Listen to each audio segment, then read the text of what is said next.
All right, we're looking at a curve sketching problem here. That's the section in the calc book, 4.5. I like to think of it more as just like broader than that, function analysis. It's not just about getting a graph. It's about deeply analyzing this function.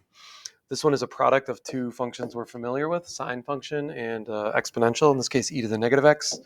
And if you did these in pre-calc, like some curve sketching like this, you might have been encouraged to just kind of a quick overview. If you kind of think of the e to the negative x like that, and you think of the sine of x, and you might have done some things with a dampened sine wave also. If you take the sine of x function and you multiply by like 1 over x, what happens is to that sine function, as x increases, you're multiplying by something smaller and smaller here, closer to 0. And so you still get this sine wave, but it gets closer and closer to 0. It has a horizontal asymptote at 0, and will approach. It'll cross 0 infinitely many times.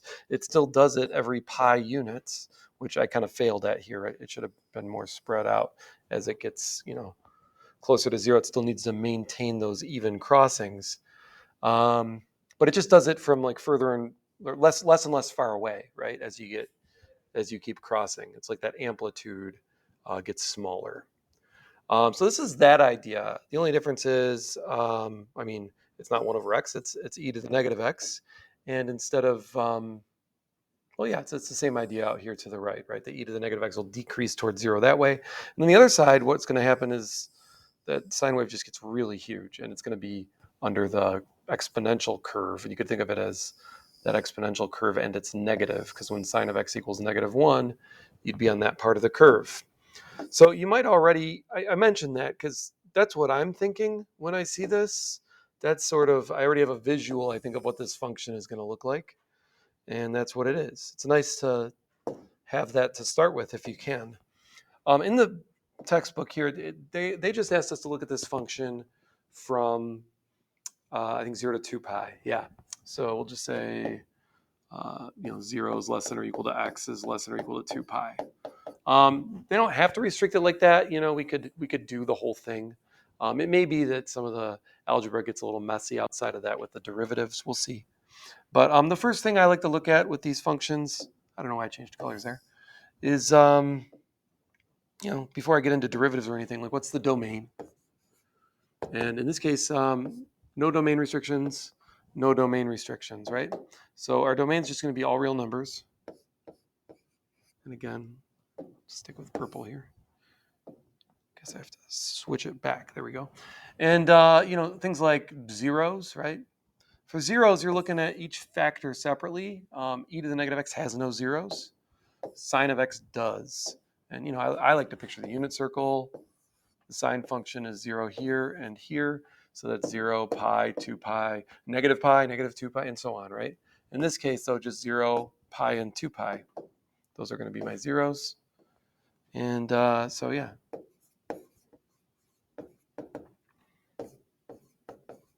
It's like an endpoint too, right? That these are endpoints of the domain are zeros. I could just write x equals 0, pi, and 2 pi. But I don't know. Sometimes I like to give them as ordered pairs. This feels a little more... Oh, that's weird. All right, anyway. So the end behavior is kind of covered already too, because it's not like we're going off to infinity or negative infinity. We're coming into those zeros, and I know that they're zeros. All right. Anything else with the original function? There's no domain breaks, no like vertical asymptotes defined or anything like that. And behavior is covered. Y-intercept is also 0, 0. So I think we're good. We're going to go ahead and move on to f prime. I'll do that in blue, just to kind of distinguish. And product rule, right? So I need negative e to the negative x times sine of x plus e to the negative x, that's my u, and then times cosine of x, that's my v prime. And then what I would like to do is factor out an e to the negative x. I'll do it over here. And then it's going to be cosine of x minus sine of x if I kind of reverse the order there, so I can write it as subtraction. And that's my first derivative. I'm going to go ahead and, before doing the second derivative, I'm going to go ahead and do the analysis on the first derivative. So I want to find zeros of it, right? E to the negative x still is always positive. It's the same thing we had up there. Sine of x and cosine of x, though, cosine of x minus sine of x absolutely can equal 0. Now, you could just kind of think about this, or maybe write it down. Cosine of x, minus sine of x equals 0, or cosine of x equals sine of x. And again, you can kind of think about that on the unit circle if you'd like. Or, you could even divide both sides of this equation by cosine of x. And if you do, you get 1 equals tangent of x. Maybe you like to think about the tangent function more instead of thinking about two separate functions, sine and cosine. I picture sine and cosine on the unit circle as x and y coordinates. And what I want to know is, where does the x coordinate equal the y coordinate? And that's going to be true, along the line y equals x, right, along that diagonal. And so those are the 45-degree angles in the first and third quadrants. So it's pi over 4 and 5 pi over 4 if I'm only looking at this interval. It could also include any coterminal angles if I did not restrict that domain. But that's it. That's the only place where this will be true. And that means that's the only place where that will equal 0. And that's the only place where the whole derivative will equal 0, because that cannot equal 0. So x equals pi over 4 and 5 pi over 4. Those are the only zeros of f prime within this domain that was given. In fact, let me label this. F prime equals 0. I like to, on these problems, once I find f prime, label out f prime equals 0 and give those kind of solutions. And then I also like to do f prime does not exist and consider that as well. So let me write that. F prime dne. I think it's just a good habit to be in. At least think about it. If you know right away that there are no such solutions, then you can just write that. And that is the case here, right? We have no issues with this derivative. There's nothing restricted on what we can put in for x there. We can plug any value in for x and we will get a real answer. So, I can just do that, So these are my critical values for f, right? These are critical points. They might be relative extrema, probably are, right? If you kind of think about those functions and what's happening.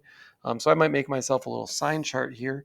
And since my domain is just 0 to 2 pi, that's all I'll put on my sign chart, from 0 up to 2 pi. And for a sign chart, I don't need like even spacing or proportional spacing here. I kind of want even spacing so that I can, make a nice neat sign chart in an efficient amount of space. Obviously, this isn't proportional. And I want to know f prime. And again, you could list out the factors. You could do like, e to the negative x if you want to. It's just positive on all the intervals. And then cosine x minus sine x. It takes a little thinking here. But if you think about it, cosine of x and sine of x are the x and y coordinates, respectively, of the points on the unit circle. So if you kind of picture over here, we already split up that unit circle up there. Here, let me kind of use a highlighter. We do here and here, right? So it's going to be in between those. So if I kind of like look at that area and look at that area on the unit circle, one of those, it should be positive and one it should be negative, right? And the question is, if I take cosine of x, well, first of all, over here, I'm taking a positive cosine of x, and heck, down here, it's a positive cosine of x minus a negative value for the sine of x. So it'll be positive for sure. So this is like the most positive area. And then up here, it's a positive cosine minus a positive sine, but the y values here are smaller and the x values are bigger, right? And so this is still positive over here. And then this is also positive. It's a negative cosine, but we're subtracting an even greater magnitude negative sine. So when you add that, it ends up being positive. So that's what I'm picturing. And then that means this part over here, I can tell is going to be negative. And same kind of reasoning there. You can check it out. So once again, anything from, on this half of the unit circle down here is going to be, f prime is going to be positive. Or at least, well, cosine of x minus sine of x is going to be positive. So that includes from 0 to pi over 4. And then it does not include from pi over 4 to 5 pi over 4, so that's negative, but it does include from 5 pi over 4 back to 2 pi again. And that's how you can kind of see that. And that also is going to be the sign of f prime, because remember, the only other factor on f prime is always positive. So we got our sign chart for f prime. Whatever you need to do that. There are other ways. You could test points, but plugging those interior points into those functions and evaluating it is a little time consuming. And if you do what I just did, if you practice it, you can get pretty quick at it, and you don't necessarily actually have to plug values in. You can kind of visualize it. It's what I like to do. Anyway, now I have intervals where f prime is positive and negative, and so that tells me where f is increasing and decreasing, and that also tells me relative extrema. So I can say f has a relative max at x equals pi over 4, and I could find the y value for that.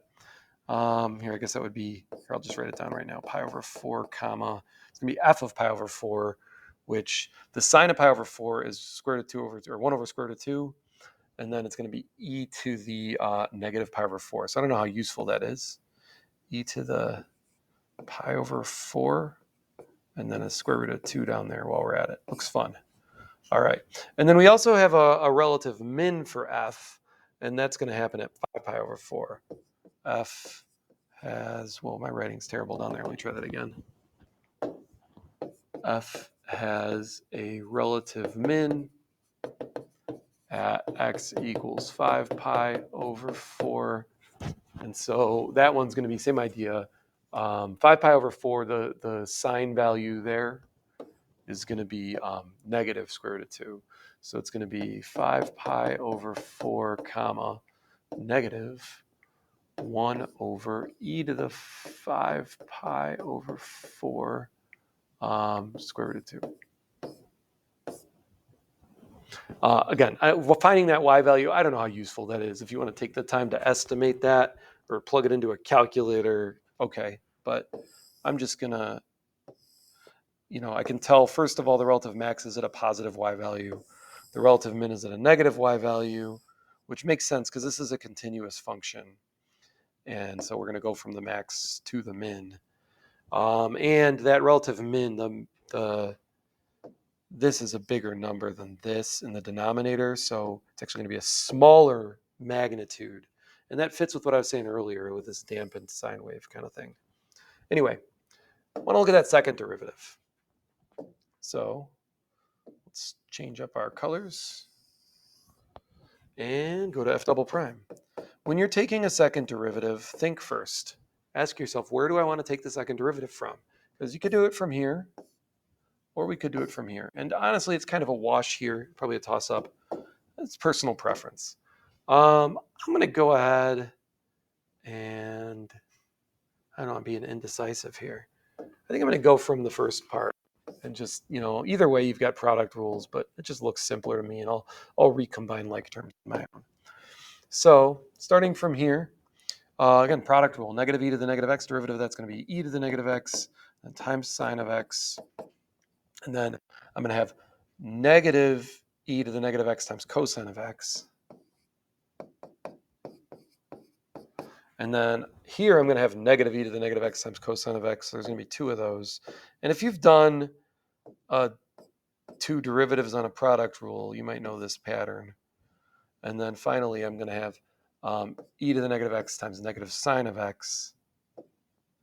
And so that'll be minus e to the negative x sine of x. What I meant by a pattern is this is u double prime v in my product rule from the very beginning. This is 2 times u prime v prime, and then this is u and then v double prime. And that's just like a double product, a second derivative on a product rule situation. Anyway, at this point, I'm definitely going to factor out, actually, you know what? Not even. I was going to say factor out the e to the negative x, but check it out. Pay attention to like terms. Those are like terms, and they're opposite each other, so we can actually add those out to 0, and we get a nice, simple second derivative. Well, simple-ish in the context of this problem. negative 2e to the negative x cosine of x. Two factors. And so again, if we want to do a sign chart on this, we're going to look at each factor separately. But again, e to the negative x is still always positive. So negative 2e to the negative x is always a negative. And cosine of x does change signs. So here I'll just kind of think cosine of x equals 0 at x equals pi over 2. And again, I'm only going 0 to 2 pi, right? So pi over 2 and 3 pi over 2. Those are going to be the key numbers for f double prime. I don't get any zeros here. So if I make a sign chart, I'm going to go 0 to pi over 2 to 3 pi over 2 to 2 pi. And again, that's not proportional. That's just evenly spaced for the sign chart. I'm just going to go ahead. I'm not going to list out the factors this time. You can if that helps you. If you do, just make sure you include that negative somewhere. You can throw it on with the exponential piece if you want, and it'll always be negative. Or you can just ignore this and throw the negative on the cosine of x and figure out that. And that's pretty much what I'm going to think right now, right? This is always positive, so I'm looking just at negative cosine of x. And again, if I think about my unit circle, cosine of x is positive on the right side. So from 0 to pi over 2 and from 3 pi over 2 to 2 pi. That's where cosine is positive. But since there's a negative multiplied, I'm just going to switch those and go negative, and it'll be positive in the middle then, which is this interval where cosine of x is negative, so negative cosine of x is positive. That's it. So I have intervals of concavity. F has points of inflection at x equals pi over 2 and at x equals 3 pi over 2. And we're concave down from 0 to pi over 2, concave up from pi over 2 to 3 pi over 2, and concave down from 3 pi over 2 to 2 pi. I could find y values for that like I did on f prime. I don't think it's very useful with this problem. I think that's kind of silly. Those y values are just kind of funky and not that helpful for graphing. So, I mean, we could certainly give them if we needed them, but that's fine. It's all good. So I guess I should make a little room here. I want to be able to kind of see everything while we're working. Oh, take that stuff and just get rid of it. That was just some scratch work, right? And then what I want to do is shrink this up a little bit. Delete that. That was probably part of a word or something. This thing is not always good at knowing what I want to group together. Sometimes it's pretty silly. Okay, get rid of this. And I'll just slide this down a little. We can scroll down. Oh, you know what?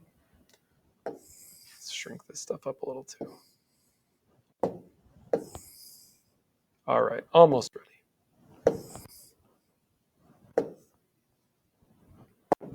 Okay, there's a little empty space in there, but I think we can kind of see almost everything at once now. So if I'm graphing this, I guess I'll use this space down in here. And again, we're going from 0 to 2 pi, and I'm going to be positive and negative in there. So I'll put my x-axis down the middle there. I'm starting at 0, 0. Here, let me take out pi and 2 pi here.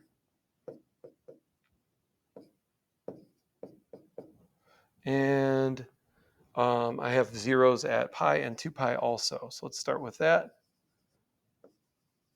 Could even do a sign chart on f if I thought it would help me, right, to figure out, I mean, sine of x is going to start out positive from 0 to pi and then negative. So we're definitely going to be up here and then down here, just like the normal sine function does.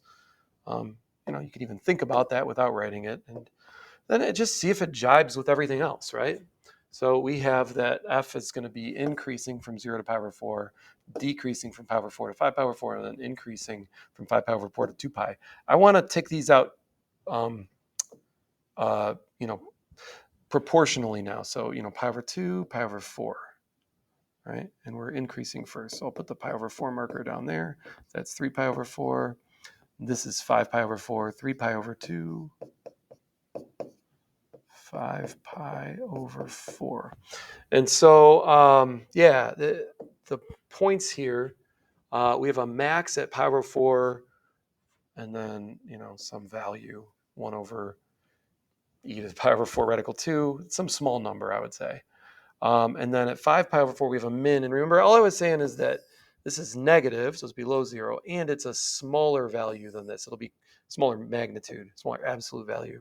So it'll be closer to the x-axis. I don't know exactly how much closer, but definitely closer. And then my points of inflection are here at pi over 2 and at 3 pi over 2. So I just want to kind of change my curvature there. So we're going to have a max there. It's going to go up really steeply. And then, let me make it start to come down kind of quick, because then we have to change concavity and we still have to get down to 0. So we're going to have a point of inflection in there. Oh, that's a little too much though, isn't it? Because we also have to hit this point. Maybe I need that 5 pi over 4 to be a little closer even to the x-axis. It's a little tricky sometimes to get these to work right. Oh, I did that before then. I just want to put that point up a little closer there. So here's what I'm seeing. I have a min there. And then I can't have my point of inflection till there. So it's going to kind of, it's hard sometimes to make it work depending on where you, especially when you don't know the y values of like those maxes and mins, right? Because they're kind of funky. So that's a POI. And again, I can maybe touch that up a little in a minute. Max up there.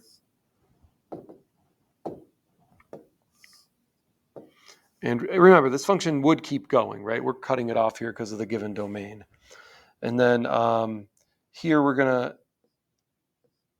be going, again, it would keep going. It would pass through, stay close to the x-axis. And but we are concave down here and concave up here. And that's really hard to show. But that's what we're looking for. It's hard to, I'm trying to erase some of that. Oh, I think I just broke it. Yep. All right. So sorry about that. It's doing a little too much detail work there on that program and it closed up on me. But I think you saw the basic idea of it. Just have to try to fit all that information together in one graph, and that'll do.